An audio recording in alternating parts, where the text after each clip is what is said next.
To draw an arc, go to Sketch and then select Arc. Click and move your cursor to add 2 endpoints.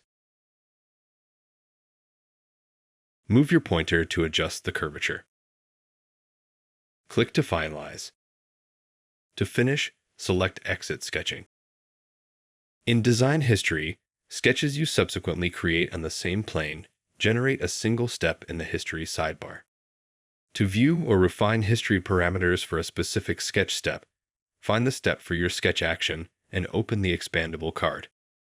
From there, you can modify the plane and projection parameters for your sketch. To change the plane where you want your sketch to be, click or tap, edit or select the side plane. Choose a new plane or face and then select Done to finish. If you have existing linked projections on your sketch, indicated in purple, you will find a summary of the items below the projection parameter.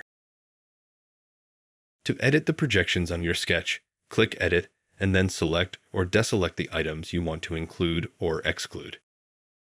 To finish, select Done. To learn more about projections and the Project tool, visit our Project video.